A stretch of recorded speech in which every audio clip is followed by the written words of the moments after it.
This is the Porsche 911 Dakar, and it's what happens when Porsche decides to build a sports car that can go off-road. Yes, this jacked up 911 is built for rallying, not for racetracks. So should you cancel your 911 GT3 RS order and get one of these instead? In this video, I'm going to tell you everything you need to know about the new Porsche 911 Dakar. Buy, sell, car. Wow.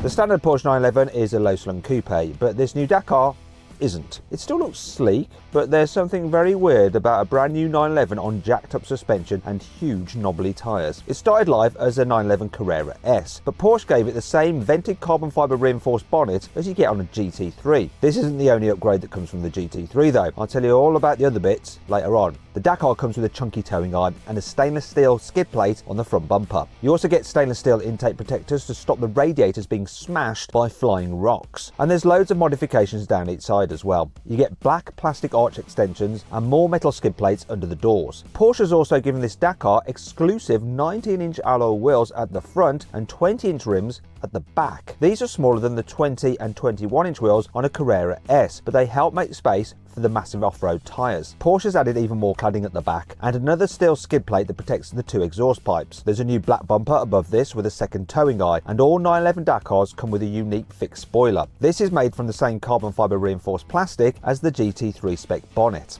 The new 911 Dakar comes with heavily modified suspension. For starters, it sits 50mm higher than that of a normal Carrera S, and you can raise it up an extra 30mm if you need to crawl over serious boulders. This gives you about 205mm of total ground clearance. That's only 5mm less than a standard Porsche Cayenne. Porsche has limited the Dakar's top speed to 106 miles an hour in jacked up mode. It will drop down automatically if you accelerate past that. There wouldn't be much point in making a high riding 911 if you were stuck with normal road tyres. But this new Dakar version gets its own specially developed Pirelli Scorpion tyres. These have 9mm of tread, reinforced sidewalls and a double inner layer to make them more resistant to punctures if you're driving over very sharp rocks. The Dakar also comes with Porsche's active anti-roll system as standard to stop its body leaning too much in fast bends, and this should be handy off-road as well as on-road.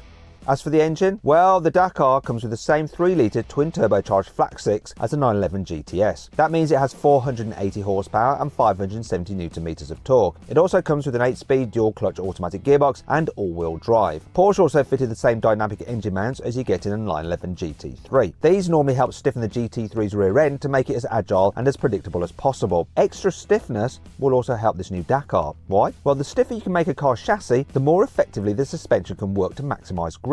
This is especially helpful on rough and uneven surfaces, which the Dakar is designed for. Porsche has developed a couple of exclusive driving modes for the Dakar too. Off-road mode jacks up the suspension all the way and sets the car for driving smoothly over rocky surfaces. Rally mode is designed for loose surfaces like gravel and sand, and it sends most of the engine's power to the rear wheels rather than split it evenly front to back. There's also a new rally launch control mode that's designed to give you the best possible start on slippery surfaces. This lets the wheels spin much more than the standard launch control system, so the Dakar doesn't bog down in mud, sand or gravel. But how quick is it? Well, the new 911 Dakar can do 0 to 60 miles an hour in 3.5 seconds, which is only 0.2 of a second slower than the standard 911 Carrera 4 GTS. Those fat tyres do affect the top speed though. The standard 911 Carrera 4 GTS will hit 192 miles an hour, whereas the Dakar tops out at 149 miles an hour. This may sound quite slow, but this limit is there to help protect the bespoke off-road tyres. They aren't designed for maximum speed runs on the Autobahn.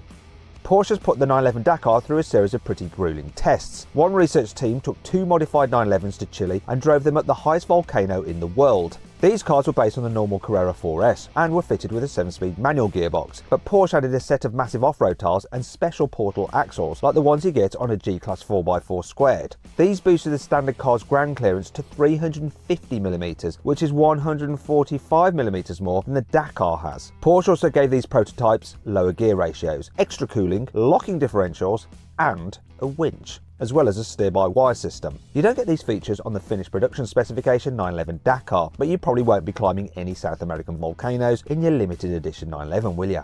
For those who don't think the Dakar is eye-catching enough, you should check out the optional rally design pack. The most obvious upgrade of this is a new paint job that's inspired by the 911 that won the Paris-Dakar Rally in 1984. You might recognise it as the Rothmans livery, but Porsche has given it a healthy rebranding, because, you know, cigarettes are bad and all that, and called it the Rough Roads paint job.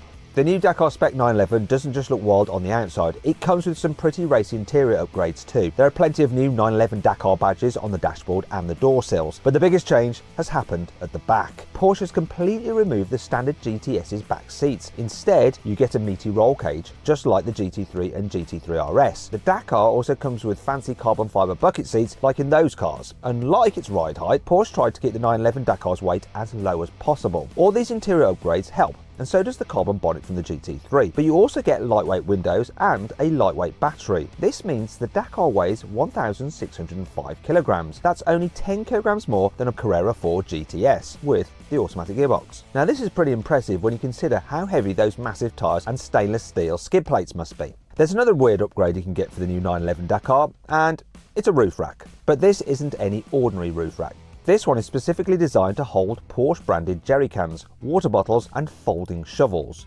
All the necessary equipment you need then to head out into the desert. But make sure you don't lose these while you're out and about, just pottering around town. You know, someone might take a fancy to them, because anything with the Porsche logo on it does have some value on eBay. The roof rack also comes with built-in fog lights and a 12-volt power supply. And you can buy a roof tent if you're the sort of 911 driver who prefers camping to 5-star hotels. You also get a set of things called traction boards.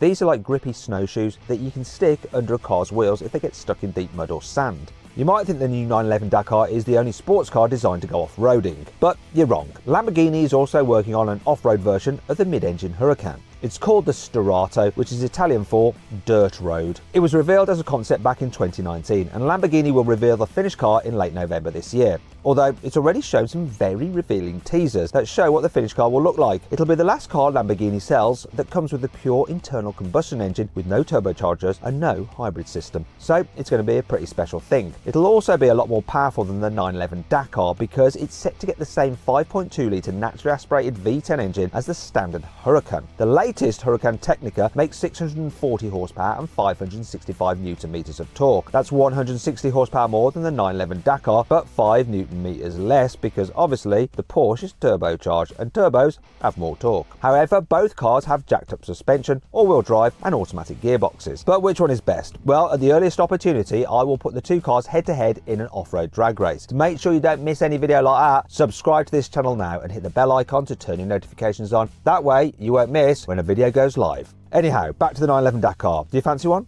Well, you're going to have to be quick. It's on sale now, and Porsche is only going to build 2,500 of them. They're not going to be cheap either. The standard Dakar costs £173,000. That's more than £50,000 over the standard 911 Carrera 4 GTS, and it's £4,000 more than a 911 Turbo S, and that's before you add any things like the Rally Design Pack. That will set you back an extra £18,434. But it's not all bad news. You can bet the new Dakar will cost much less than the forthcoming Huracan Sturato.